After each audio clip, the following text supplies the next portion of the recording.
leadership is a choice.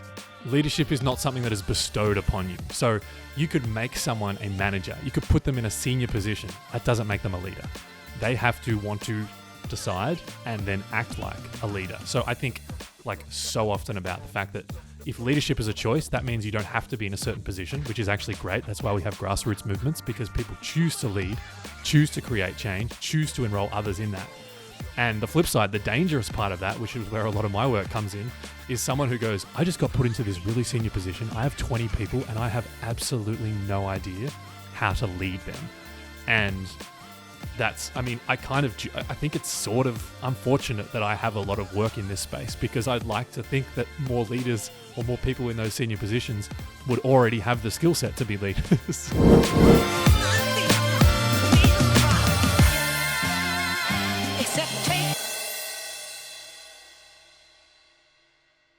Welcome back, listeners, to the Few podcast. Very excited by today's guest, because we're going to explore a topic that's pretty close to my heart. Which is mine also. Well, probably most people, if you've got any self-awareness about you. We're going to be talking a little bit about imposter syndrome, some human centricity, a bit of leadership. A characteristic that is being sorely tested during these difficult times. So how are you, Shawnee? You must be looking forward to today. You get excited by this sort of stuff. Absolutely, mate. No, really looking forward to hearing our guest dive deep into very different elements of leadership, different perspectives, because I always learn something from these conversations. So, really looking to get stuck in. Absolutely. We've got a bit of a TED talker on the line today as well, so let's make him welcome. Peter Shepherd. Pete, thanks so much for being on The Few with Sean and myself today, mate. Welcome, mate. Thank you for having me, team. Great to be here and meet you both. I feel like I'm talking to John Laws a little bit here. I think we're sounding like a couple of 13-year-olds, Sean, with Pete's dulcet tones coming over the podcast. So we've definitely got tone envy going on, I think. It's all the mic, I promise. Yeah, so tell us a bit about Tell us a bit about Mr. Dark before we get started, Pete, and how he obviously shaped your career as a podcaster. Mr. Dark, I was sharing just before we hopped on. In year 7, my English teacher, Mr. Dark, kicked me out of the room for probably the 3rd time that week, and came out to confront me and said, "Now, Pete, you're so annoying and you're so distractive. You're making everyone else's learning experience a lot harder. One day, maybe you'll make a great radio host, but right now, could you just shut up?" Well, he nailed it, and here you are today. So let's get straight to the point. Pete, tell us a little bit about imposter syndrome. I mean, I've kind of moved into this mentoring, coaching space and advising people, and I never really experienced it too much before as a business owner. But I tell you what, nowadays I'm just like, what is it about what I'm saying here that people would really be interested in? It's not that big a deal. What got you excited by imposter syndrome? Well, many things. I think it's a fascinating topic, because it's one of those things in my experience that almost everyone that I've talked to has experienced it on some level, and most people don't realize that everybody else experiences it. So it's sort of like this universal shared experience that no one ever talks about or admits to. And so I've spent a lot of time, a lot of energy and done a lot of talks on what it looks like to think about imposter syndrome, what it looks like to admit that we're all imposters, but then why it comes about, and then how do we navigate it? Like if this is a universal experience, what is it that some people are able to do to either quieten that voice or sort of dance with that voice, versus those who kind of get put off by it or succumb to it or overcome by it? So that's sort of the main excitement has really been around this realization that it's universal and we don't really talk about it that much. And actually it could be, I think, a good thing. So we can reframe it as a sign that we're growing, we're stretching, we're doing something new, which you sort of mentioned even in teeing up that question, Boo. So what does it look and feel like when you are experiencing imposter syndrome? Because if people are not talking about it and it's not really labeled as an experience, which I'm fully acutely aware of it. There's been a number of podcasts that we've had where it was either Boo or I that said, "Man, I was so out of my depth," and I'm like, I thought I was the only one, because we were like, whoa, we went into some political place, and another one was based on around racism, and it was just like, whoa, man, we really felt out of our depth, and I guess that was the feeling for me. But how would you describe it for someone who really hasn't got that clarity? I think it's that That's a great example, and I think it's that feeling of being like a fraud or a phony, or that worry that someone's going to find you out and go, how did you get here, and why are you talking about this thing, and who put you in charge? It's sort of that discomfort or doubt that we have about our situation. So I think that it manifests in many different ways. For me, it's often, who are you to say that thing, or who are you to be on the Few podcast, or who are you to deliver this keynote on imposter syndrome? That's sort of the kinds of things that come up for me, but it sort of varies to each individual, but it's usually this undercurrent of, who am I to do this thing? Oh, and what's driving that, do you think? What's there's an underlying emotional fear or something that's driving that? What do you feel is then creating that sensation that we're getting? And there must be a process. point in life where that transfers, right? Because when you're a kid or you're young and you're in a job, you've got no issues with imposter syndrome because you don't know anything, and you're just in do mode. So yeah, I know it's with me. I've never really struggled with it before, but now it just becomes, as I get older, more and more of a thing. So what kind of happens? Yeah, my assertion on this is that it usually comes about when we're doing something that we've never done before. So in that sense, we are literally imposters, because we might be delivering a keynote for the first time, or talking about a book for the first time, or recording a podcast on a topic that we've never talked about for the first time. So it's actually, by definition, okay, the reason I feel like an imposter is because I'm doing something I've never done before. So once we can get clear in that, it's like, okay, cool. So that's actually a good thing, because it means if I'm someone who's growth-minded and seeking challenges and seeking to change, I can actually use that as a guide to go, okay, cool. So this is the sign, that fear, that doubt, that insecurity, that voice of the imposter. That's a sign. Okay, I'm in a growth zone. I'm in a stretch zone. I'm doing something I've never done before. And if you extend that further, I mean, what that means really is any thought leader you've admired, any entrepreneur, any book author, or anyone who's done anything like walking on the moon for the first time was by definition an imposter in some capacity the first time they did it. So that's, I think, to me, it's been very relieving to realize that the people that I admire, they're imposters too. They just figured out what to do with it. Fortunately, they selected fighter pilots to be the first men on the moon, and there's no issues with that, with those sort of egos in the room. So well chosen there. Yeah, you would know that, Boo, wouldn't you? No, it's in NASA. Yeah. It's do you have imposter syndrome about your theories on imposter syndrome? All the time. Yeah, all the time. So even in that question, like, it's very meta when you say, so what is it about people that makes them feel like an imposter? I say, well, this is what I observe, which is it's usually when we're doing something for the first time. And as I'm saying that, there's this voice in the back of my head that's going, what if it's not though? What if you've done it many times and you still feel like an imposter? So it's constant. I think that's a different thing though. I think as you said, it's not really imposter syndrome. It's, as you said, we're actually at that point in time when it's new, we are an imposter. That's not a syndrome. I think perhaps, and for want of going probably to too level of detail, but the syndrome bit is if you continue to feel that in the same situation over and over, it's a different issue. I think it's probably coming from something much deeper, or a self-doubt, or maybe one of those areas. But it's good to get that positive spin on the fact that if you're someone who feels and is actually an imposter often, it means you are chasing growth. You are driving forward to develop and evolve yourself, at a very, very, very, very quickly.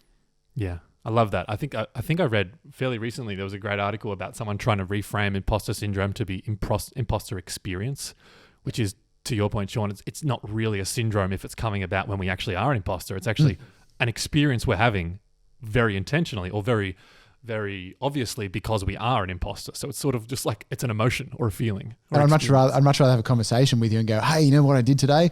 I was an imposter twice today. I get my first, keynote, and I did this podcast where I had no freaking idea where this topic was going, and it was awesome. It's like putting a positive spin on it is such a refreshing approach. And there's a real human element to that, isn't there? Because you can imagine a CEO at a multinational, and when you talk to these guys, they feel it. But can you imagine them getting up in front of the company and go, okay, team, look, I'm feeling like a bit of an imposter today. That the social norms don't allow it. So you say imposter syndrome, not necessarily a bad thing, Pete. We explored it a bit there.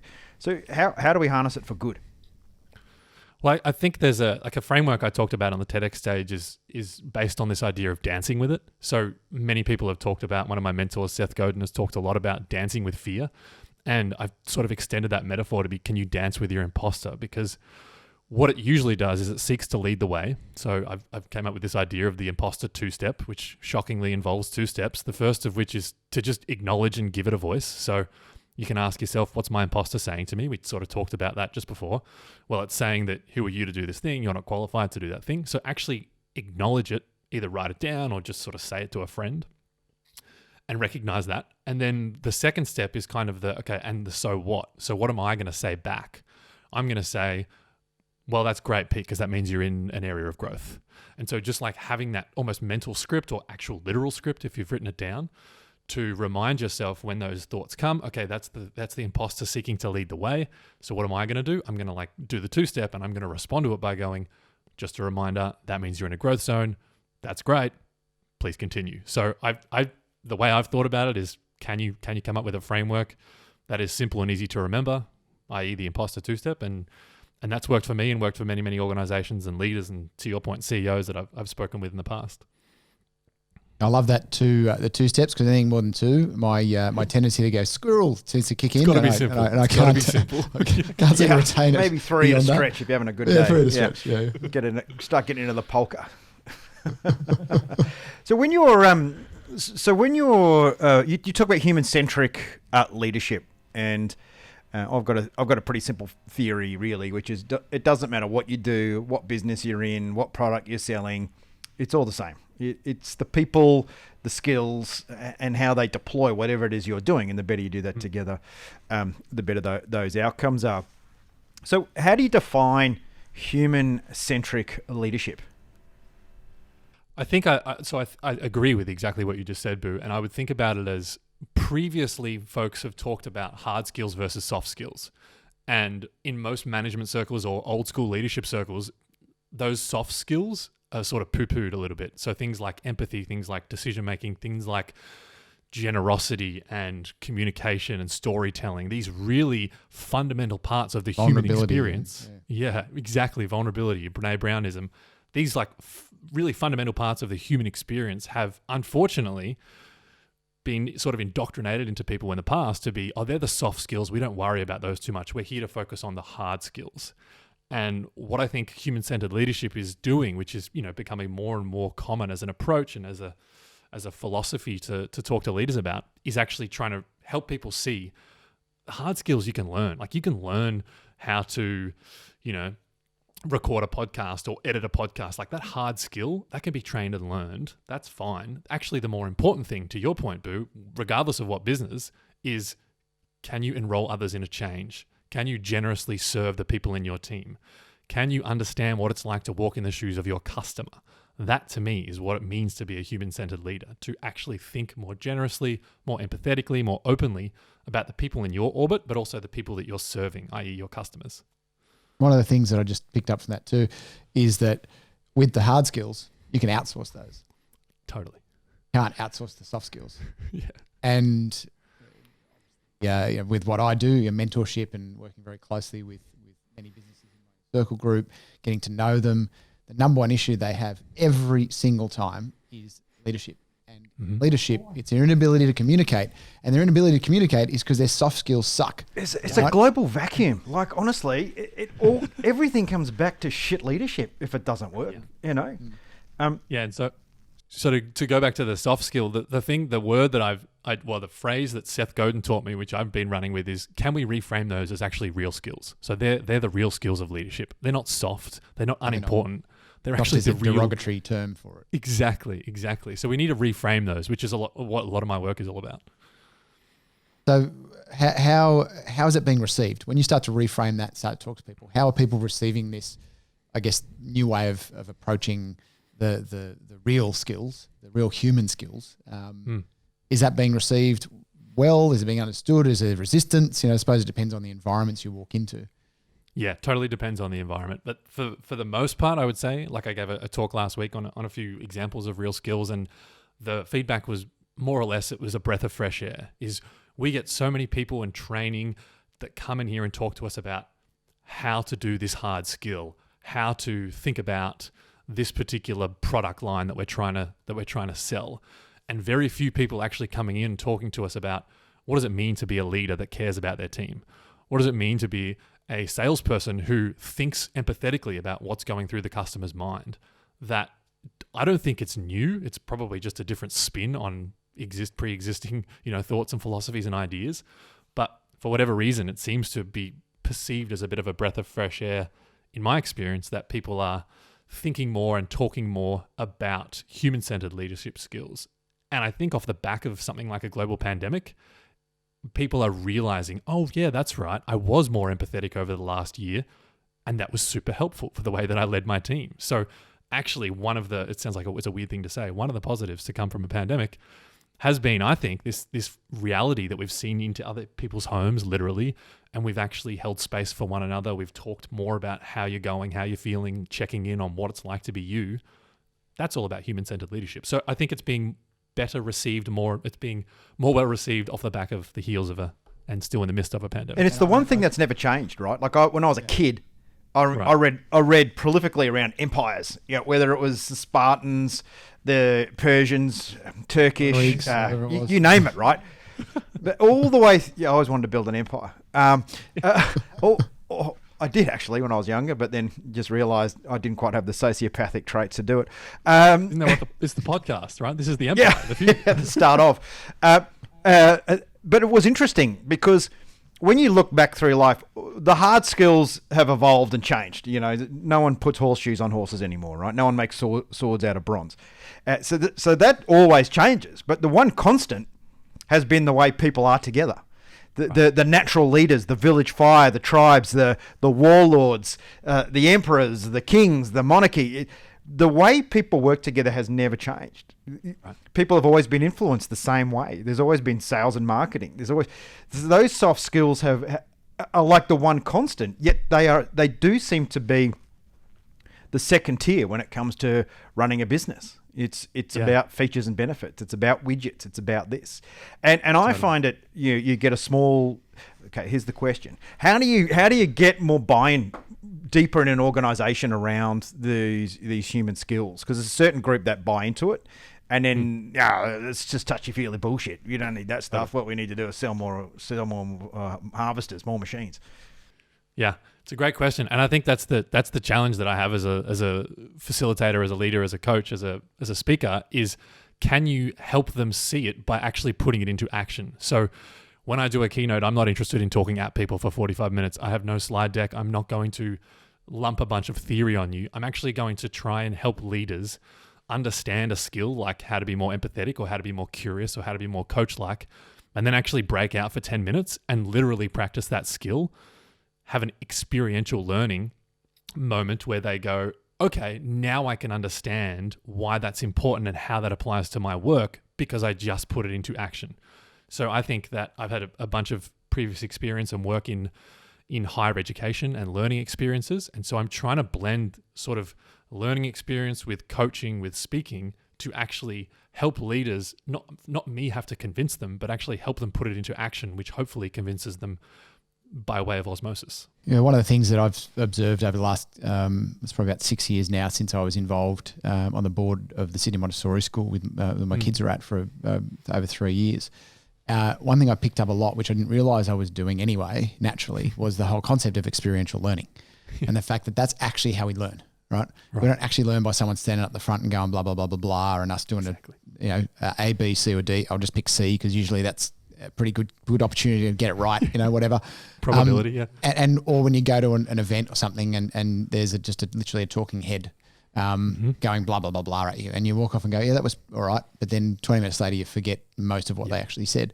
So that whole concept, I think there's a big shift in the space. So obviously, as a speaker myself, and Boo would know this too, running the Afterburner program, it's very experientially based. And the value people draw from that experience through learning is so much more impactful. And that kind of was digressing off the path a bit, but the what came up for me when you were talking before, Pete, was that, and I'm not going to call them hard skills anymore, I'm going to call them technical skills.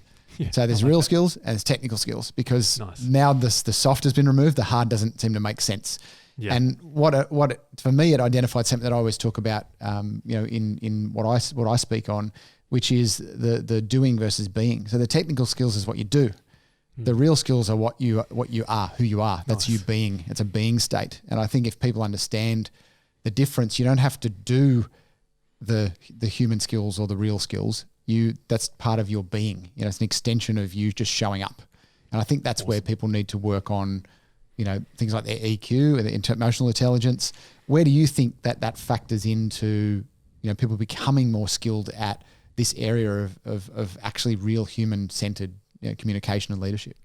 I totally agree. I mean, I love that you came up with that sort of like technical skill and real skill on the fly. I think that's perfect. And I think it's not only is it, to Boo's point earlier, is it historically been that these real skills have always been important. But if you think about like projecting forward, where there's technologies like AI, artificial intelligence, that are becoming more and more prevalent, and things like cryptocurrencies that are taking over the finance world, that the hard skills, the hard skills of knowledge and understanding, these are being taken over by computers. And so what's going to become more important? How do we differentiate ourselves? Well, it's creativity, it's human-centered leadership, it's all of these ideas that we've been talking about that are continuing to become more important. Who we are being. I love that, Sean, as opposed to what we are doing, because computers are a lot better at doing most of the things that humans are trying to do at the moment. I think that's where the why equation just is going to become more and more prevalent, and context and the ability. Real leadership is creating context, I think. And behind the context, you can drive the activities, and the activity can either be human based up until the point it can be automated, and AI. Someone was explaining this to me. Intelligence isn't context. Intelligence isn't awareness. Intelligence is a technically smart capability, but the human is still going to need to provide the context for that machine or that outsourcing that work to deliver an outcome. And this is where thinking is going to become so much more important, and structured thinking. And it's super interesting, particularly with digital disruption.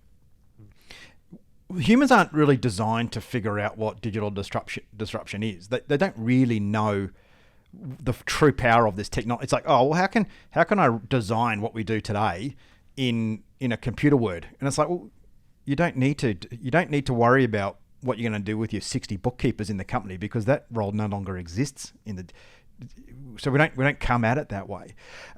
But there's a lot of human emotion attached to that.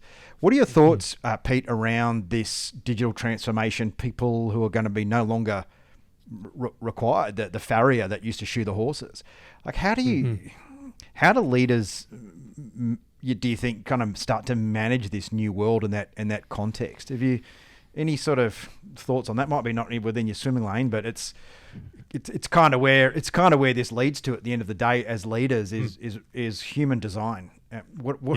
How do we manage it, that journey? And particularly where you might not have a bookkeeper in the future, but you may have an AI and analyst, or a role that doesn't exist. I mean, this is to me seems to be the next great frontier of humanity, the information age, the automation age. Yeah, I think it's a great question and a fascinating one, because I think the example of the people building horseshoes was a great one, because it's not that those people just sat around and ceased to do anything. As humans, they innovated and they figured out what their role might be now that someone else can do that. Now that the machine can do that, okay, so I need to focus my energy and my skills on this instead. So I think there will be roles, jobs, ways of using our humanness that we can't even comprehend at this point in time. And I have no idea what that will look like, because we don't know what the technology is going to look like, which will ultimately shape how the humans interact with it. So I think it's firstly an acknowledgement of, yes, it's coming. Secondly, an acknowledgement that we've talked about with this whole conversation, that if I focus on, as a leader, setting my team up for success and helping them see that they too can be leaders who are focusing on these real skills of leadership, then that's going to put me in a better position to be able to adapt, not if, but when technology gets to the point where it's taking over certain parts of my role. So I didn't quite specifically, I know, answer your question with the golden goose answer, or the golden egg answer, but I think there is, it's articulating and highlighting even more the importance of things like creativity, things like emotional intelligence, things like how do you enroll others in change, because change is coming and change is, ever present. I think what you just said then, Pete, is that's got me kind of thinking, okay, well, you talk about, the horseshoe maker no longer does it, and he goes, oh, let me innovate, let me shift, let me, for a COVID favorite word, pivot to doing something else. It's to me, when I look at the technical skill, or the, as otherwise known as hard skills, but the technical skills, they can be quite isolating, because that person making a horseshoe is there going tap, tap, tap. The person doing data entry on a computer is going tap, tap, tap, tap. They're very, very isolated in what they're doing. And I believe that as I think we've got a huge opportunity now to really exponentially grow creativity, innovation, things like that, because as soon as you get a few people together with some time to talk about things, that's where ideas are created. So if we're doing less of the doing work and the technical work, and doing more of the thinking and more of the brainstorming and masterminding with other people and trying to figure new things out, that's going to help to even more quickly create new ideas, new ways of doing things, improvements to, I think some of the world's biggest problems as well, and solutions for those, because people don't have their head stuck in this very, very tunnel vision doing role anymore. I think there's a huge opportunity. Yeah, I love the way. The thing I take from that is the importance of community and the importance of working together as opposed to in isolation. And it reminds me, one of my clients is a very, very brilliant change maker, and in the social change kind of space. And he was part of a program with the Michelle and Barack Obama Foundation, and went to Malaysia and watched Barack give a keynote, essentially. And I was inclined to pick his brain and hear from him what did Barack say, what was some of the wisdom, like what was your takeaway. And one of the stories he shared was, or the messages that Barack Obama had for all of these brilliant change makers right around the Asia Pacific region was, being Barack, I was the most heavily resourced human being on the planet for 8 years, at least of the free world. I had all access to all the resources that I wanted and all the people at my disposal. And even still, I couldn't get across the line all of the change that I wanted to make. So this myth that you think you can change the world alone, this idea that you're going to sit on your own on a computer with no one else around, is just that. It's a myth. We have to work together. You have to find the others. You have to, open the walls a little bit or lower the walls a little bit to actually collaborate with one another. That's the way forward, not doing all these things in isolation. So yeah, I thought that was a fun story example of what you described. So why is the world tending away from all of this insight and lessons? Why are we finding ourselves at probably the most fractious period in history? Is this because of the 10% of psychopaths that have no issue with imposter syndrome and just drive their agenda and they're the experts at everything? I mean, this is something I'm just really starting to does my head in. It's like thinking about the universe. It's like, totally. I can't even go there anymore because my brain overheats. Now the next one is like, it's age, mate. Why is everyone being a dickhead at the moment in terms of geopolitical leadership? Like what the hell's going on, do you reckon? I think a global pandemic doesn't help, where everyone is forced to isolate as opposed to congregate in communities and as groups of humans like we are hardwired to do. I don't think that helps. And then I actually wonder if that's the reality, to your point, Boo. Are we more fractured? Are we more divided? Or is the technology that people are using, i.e. social media, painting a picture that makes it seem that way? Have we not always had differences? Have we not always had disagreements? Have we not always had people that are somewhat crazier than others? It's just that it's so much more on display, so it makes us think, or we tell ourselves a story that it's everywhere. But also the media, and whether it's social media or mainstream media or whatever it is, will always focus on the 1% that's interesting and not the 99% that's normal and okay, and they're always going to focus on the shit. That's a really good point, actually. I'm going to share this because it just happened this morning. I'm watching. I watch movies in the car. I turn the screen off, but I listen to it, right? And there's like ESPN does this 30 for 30 kind of documentary on certain things, and it was this story about fantastic lies. And what it was this was a stripper that was invited to a university lacrosse team's house party, and then accused three of them of raping her, right? And it was this example of trial by media, and it was like 280 days of media torching the university team and the individuals, and the long story short was nothing happened. It was just a completely fraudulent story. But it was really interesting because they were interviewing journalists and saying, and the journalists were saying, as soon as we figured out it was a lie, and it came out in court that the DNA evidence was doctored, right? And the journalists were talking and said, when it was just stark and clear that it didn't happen, they had to retreat and go, why on earth did we get on board with this? How did we report this foregone conclusion? And they spoke to the journalists, and one of the journalists had been a victim of sexual abuse when she was younger, and she thought this was a sexual abuse story, so her belief structure drove her behaviour. Another one was a journo on the beat in this socially challenged part of America. So for her, it was very much a race issue. So everyone abandoned their independence, and the whole thing became this heavily fueled, belief-driven feed. And the DA, like a mob thing, and the DA who was prosecuting the case, he was trying to get elected, so he needed a social cause, and he turned it into that. And then, literally within 30 minutes of it actually going to trial, it was blown out of the water.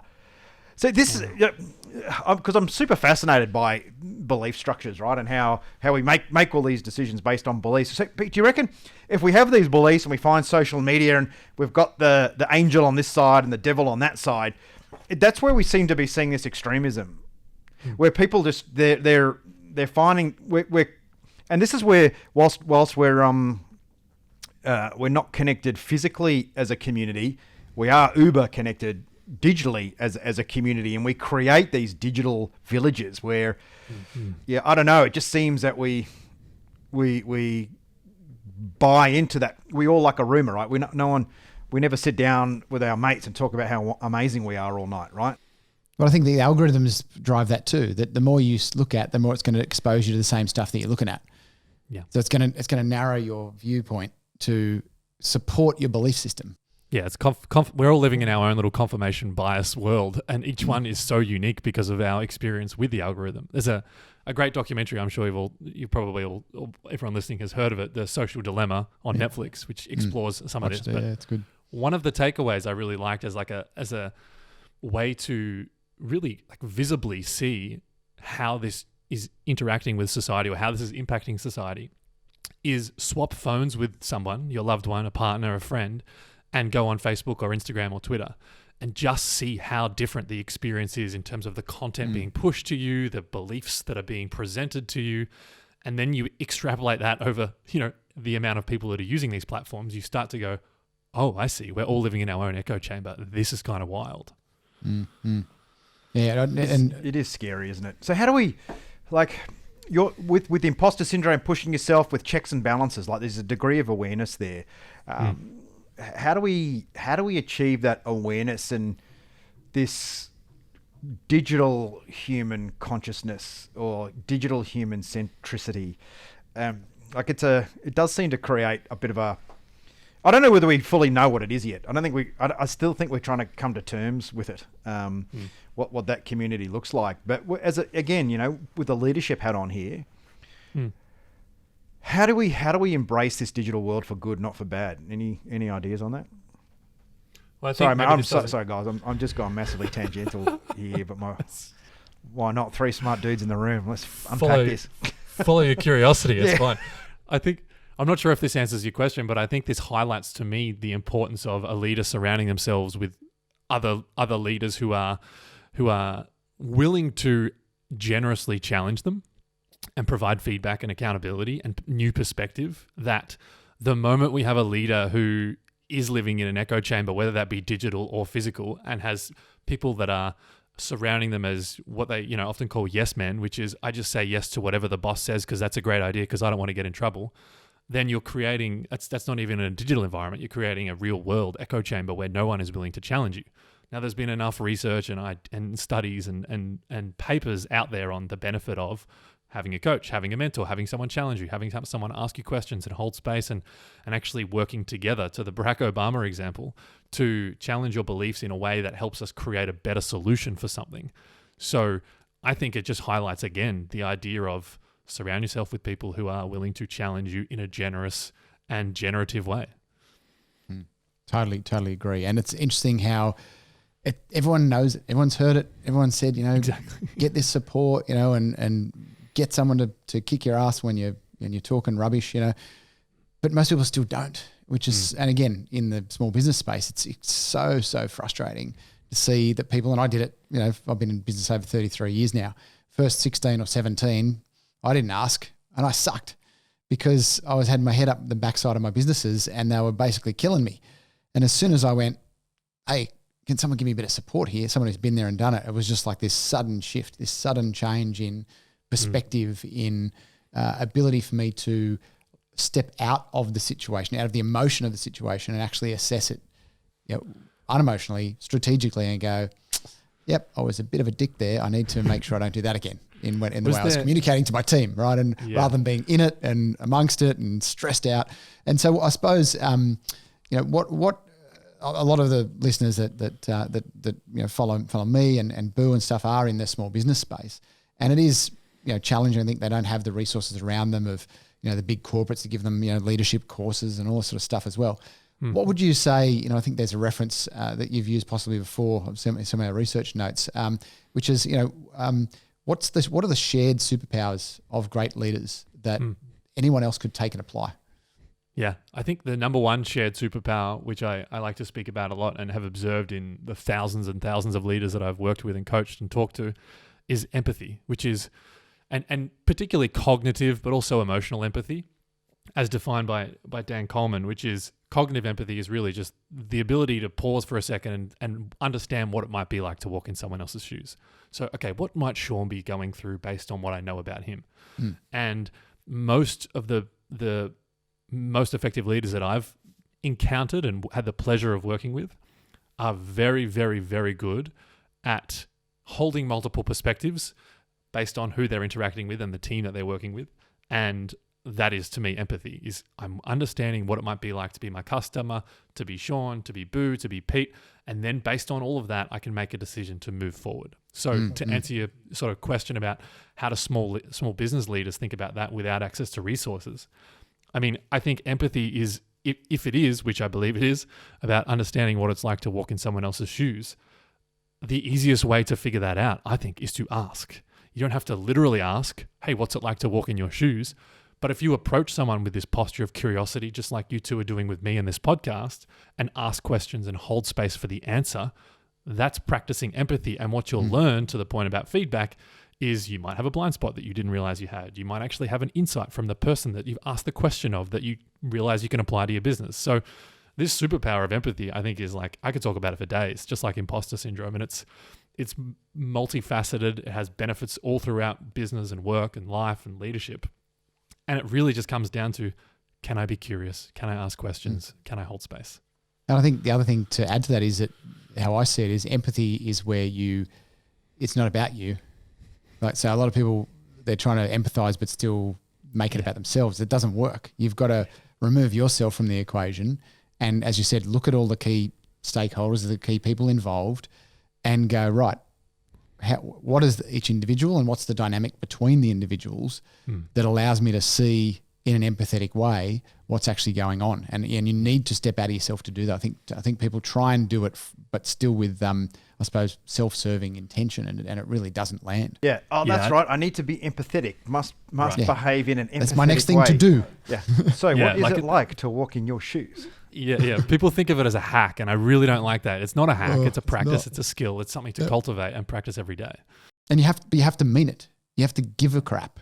You can't pretend to be empathetic. It doesn't work. People will pick it up. People will feel that lack of authenticity and complete lack of genuine, approach and energy coming from you. I mean, without a doubt. So there's one of the superpowers. What other superpowers do you see in great leaders in having worked with so many?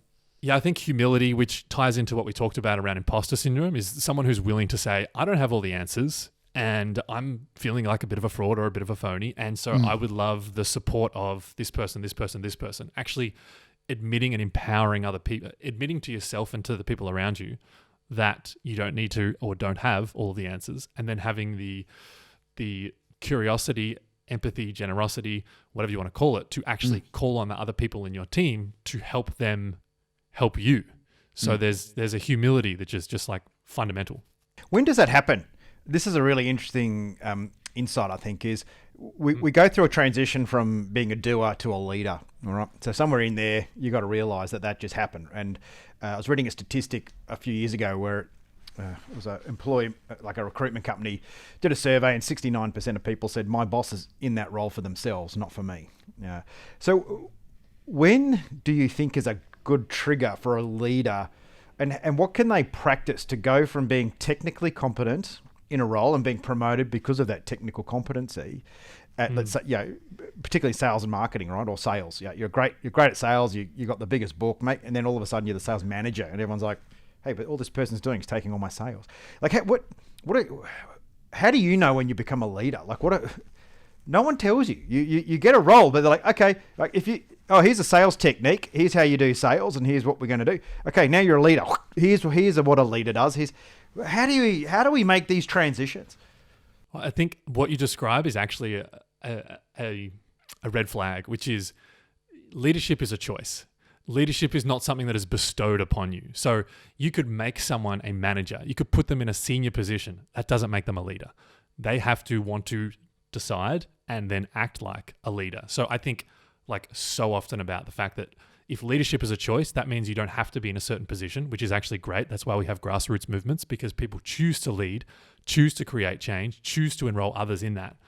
And the flip side, the dangerous part of that, which is where a lot of my work comes in, is someone who goes, I just got put into this really senior position. I have 20 people and I have absolutely no idea how to lead them. And I think it's sort of unfortunate that I have a lot of work in this space, because I'd like to think that more leaders or more people in those senior positions would already have the skill set to be leaders. I think that person that gave that person that role probably had the same experience. Exactly. So they were just thrown into it. And they're like, well, they did that to me, so I'm just going to do it to you. And I guess it's a reward. It's not actual leadership. You're actually saying, well, you know, I could just pay you 50 grand more a year and you just keep being the best technique. But the only way I can reward you is to put you up into this pay scale. And therefore now you're a leader. And one of the things that I work on with the people that I work with is to help them define their definition of leadership, right? Because I think too many people think that it's like, oh, now I'm in this role, I've gotten this promotion, I need to act like a leader while I'm in that role. And then they go out, they get blind with their mates and they do stupid crap, and then it comes back and bites them in the ass, you know. Yeah. But to me, leadership is the skin that we wear everywhere, in every situation. And so people need to go through the process of defining what that actually means for them. So if they could fast forward 30, 40, 50 years into their and be a fly on the wall and to watch someone read a eulogy at their own funeral, what would they want people to say about them, right? Oh, he's a bit of a joker and he got pissed every weekend, and he had really crap dad jokes or something, right? And me, but hey, that's why we're on a podcast together. Some similarities, but the whole ability for someone to go, well, who do I aspire to be? Because then if someone steps into that leadership role, they now have a yardstick to measure themselves by. That, now I'm out of my depth. I'm an imposter, but I have this is who I want to be. And I know in the past mine was like, bigger, richer, blah, blah, blah. It was all ego driven. But in the last 7 years, I've had the same definition, which is humble, authentic, and vulnerable. That's me. That's how I want to be seen as a leader. And I use that as my yardstick. I measure it after podcasts, after meetings, after speaking events. Did I show up humble, authentic, and vulnerable? And I'll stress test that, because that helps me when I am feeling like the imposter or being the imposter and doing something new, is as long as I keep showing up as those three things, that's me being myself. If people don't like me, I'm okay with that. As long as I'm being me and they don't like me, right? If I'm pretending to be someone else and they don't like it, well, that's just stupid. So I think that ties into people actually defining what leadership means for them. Who do they aspire to be? Yeah. I really like the definition that Seth Godin has given before, is a leader creates the conditions for others to choose new actions. Yeah, and I love that definition, because it speaks to generosity, it speaks to empathy, and it it speaks to empowerment of the people around you. And so I think your definition would even fit within that, Sean, which is, okay, so if I'm creating the conditions for others to choose new actions, who do I need to be in order to do that? Well, I need to be authentic. I need to be generous. I need to be curious. Like all of that comes within that definition. I think about and that clearly Seth's a marketer and copywriter, so he can say it more eloquently than I can. It's his superpower. It is indeed. So Pete, tell us conceptually about the human periscope. What symbology are we creating here? What mental imagery? Where's the leverage? Are we looking at a perspective issue? Or where's the human periscope fit into me wanting to be the best version of myself, the best leader, and transforming my team? It's sort of literal and figurative. So I'm 6'7", which means that I literally see things that a lot of people can't. And that's what a periscope does, right? We use a periscope if we're in a submarine, common example, to see above the surface, to see something that we can't see at the moment. And so what I realized in coming up with a brand and naming my business was that a really great coach, a really great speaker, a really great leader, whatever you want to call it, really is all about helping others see things that they might not be able to see. Now that comes in the form of feedback, that comes in the form of a question like we talked about, comes in the form of a story, it might come in the form of a podcast or a blog or whatever. So to me, that's just like centering everything that I do. Everything that I do is about trying to help others see things they can't see. And so that's the human periscope idea, the metaphor, if you like. Love it. I think it's fantastic. I think that it's really hard. There's like two frames of mind. There's immersed in doing things and the ability to step back and see things. And it's really hard to know where you're at, because when you're immersed, you lose the awareness. And then when you have the awareness, nothing's getting done. So it's like that ability to constantly re-engage with perspective, I think, is super important. What's your periscope telling you, Sean? Well, I really like that analogy, especially as a mentor, speaker, etc. The concept of getting people to see something, and I know that the feedback I get, I haven't put it in that language, but the feedback I get is when you see that person's light bulb go off, like bing. That's why I do it, because I see that someone's got it, and they've got a new viewpoint that they're going to take away and use for the rest of their life. That's such a powerful frame. So clearly, clearly you've learned a lot in your journey of working, especially at such a level of leadership, and that involves human psychology and understanding, having your own high level of emotional intelligence and all that sort of stuff. So from what you've learnt, if you can go back to a younger version of yourself and give yourself some friendly advice, what would that advice be? Whew. It's one of those tricky questions, because you wonder if it would then alter the course of the journey that you had, which helped you get to who you are. However, I'll put that aside, because you asked a great question. It's every single default response. Star Trek thing or something, where you go back in time, it ruins the timeline or something. Let's pretend like I didn't say that. I would say the thing that one of the many things that truly unlocked many different paths for me was when I realized that I had a choice and that I needed to choose, again, back to leadership, I needed to choose to be a leader, and I could choose to be a leader. So if I go back years and years and years, I was working in corporates and startups. I was, climbing the corporate ladder, and I was very successful at that. I was very good at that. And it got to a point where I sort of had this realization of, okay, I want to do more meaningful work with more interesting people. And then I'd sort of sit there and twiddle my thumbs and go, why isn't anyone presenting me with that opportunity to do more meaningful work with more interesting people? I've climbed the ladder to this point. Where's my next opportunity? And I got quite impatient, and I wasn't necessarily a great leader at the time. And through an online workshop, through reading lots of books, podcasts, surrounding myself with the right people, the short version of the story is I realized that, Seth Godin calls it pick yourself. I think James Altucher has called it choose yourself. But this idea that you can decide to step into that leadership, you can decide to make the change as opposed to sitting back and waiting for it. But Pete, it's too hard. That's the hard choice. I know. Well, this is what I was going to say. It's actually something that I still need to remember every day, every week. I'm like, oh, why isn't that latest, podcast doing as well as the other one? Oh, I guess we haven't promoted it. We haven't talked about it. Who have I shared it with? So it's like, it's constantly coming back to, no one's going to just like gift you your version of success. You actually have to choose to show up and sort of nudge towards it. It's true. I've been working with this leadership group the last few days, and we're sort of talking about stories of life, and one of the coaches there said, she says, if someone comes up to me and goes, oh, look, I've just put 200,000 aside, I'm really going to invest in this journey. She's like, no, you're going to quit. You're going to quit. The person that comes up and goes, I'm trying to pay the mortgage. I don't know, I'm living week to week, but I just really want to crack this so I can have a business and survive. It's like, we're going to go. You're going to go far. Destitution is a great motivator.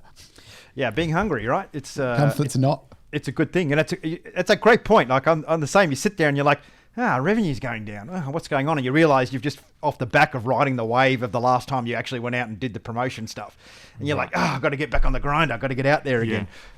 It's impossible.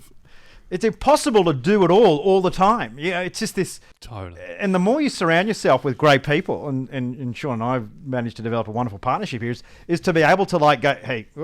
Oh man, something's going wrong. Have you thought about? Yeah, okay, that's it. That's what I'm not doing right. And lift as a unit rather than be stuck all by yourself. Yeah, and just I think in what you share is such a amazing acknowledgement for anyone listening, which is, of course, there's going to be ups and downs. Of course, it's not going to be smooth sailing. Of course, you don't learn that lesson that I wish I had learnt 10 years ago and then go, okay, I'm cool. I don't need to learn any more lessons now. Like it's a practice that I come back to every day. Yeah, it's just. It was building this checklist, trying to think of, let's come up with a checklist of running your business. And I'm at about 180 checkpoints. And I'm like, no wonder no one knows how to run a business. Yeah, it's like, even if you did one thing a day, that's the whole year gone. And you've just gone through the checklist once. Like it's a total juggling act. But we have to go through it. As I say, my favourite expression there is that calm seas doesn't make for a great sailor. So, if you're just moseying along and there's nothing challenging you, then you're not going to evolve. And I deliberately don't use the word change. So many people turn, I want to change. It's like, well, no, you don't. You don't change. Change is going from one thing to another. Yes. We need to evolve from wherever we're at. We've already got a base. We've already had all those experiences. We're now moving from there to the next point, which is an evolution, not a change. And that is difficult. That ability to evolve ourselves, to break old habits first to then be able to create new ones. That's difficult. To be able to be comfortable with being the imposter. Yeah. That's difficult, right? It's still, I know, Pete, you probably feel the same. I know Boo feels the same. I feel the same. Is we still feel it. It's still the same. It hasn't changed. It's just that our decision to be comfortable with that discomfort is allowing for that much faster level of evolution and growth. Yeah. And ultimately impact, which is what all three of us do in our lives, where it's about impacting other people. And if we're not practicing what we preach, and not developing and growing and evolving, then we can't make that level of impact continuously at a higher level and aspire to that. Riding our horses in a Tesla, mate. Yeah, it's like still there. Where can I get my shoes fixed? Cool. Awesome. Pete, that's been fantastic. I think we have to stop, but we never will. So, that's a good thing about scheduling something after a podcast. Otherwise, it'd be here for 4 hours, as you said. And your battery's probably running low because you haven't put your laptop on the charger. So, mate, thanks so much for spending time with me and Sean today. Sean, you got any? Yeah, really appreciate it, Peter. I've really enjoyed the conversation. You've given me a couple of little nuggets there, or little puzzle pieces that have helped clarify and give additional context into some of the interesting world of leadership, of being an imposter and being comfortable and being okay with it, and no longer using the term soft and hard when it comes to skills. I'm going to be using real and or human skills and technical skills, because that's a positive spin on it. So I've learnt a whole lot out of this, which is awesome, and I hope our listeners have as well. But as Boo said, mate, thank you so much. Not to mention investing in your two-step, mate. Yeah, then two-step. That's it. I can remember those two steps. So, but Pete, really appreciate it, mate. I hope we get a chance to chat to you again. But thanks again. I'm sure it's going to be a lot of gold nuggets taken away by our listeners. And that wraps up another episode of The Few. Thank you to our partners, Afterburner, for team building, development and alignment. We understand now how important it is to have the right people around you. Get them on board with where you want to go. Momentum Media, the largest industry publisher in the country, connecting your business to the Australian community. ICMI, Australia's premier speaker bureau, representing the few that do fulfill their life's purpose. And finally, Sean's Inner Circle, the business coaching organisation for small and medium enterprises looking to make that next step. Thanks again for listening in and downloading today. Please leave a review on whatever platform you are currently listening to this podcast, and reach out to our partners who can help you make the transition to the few.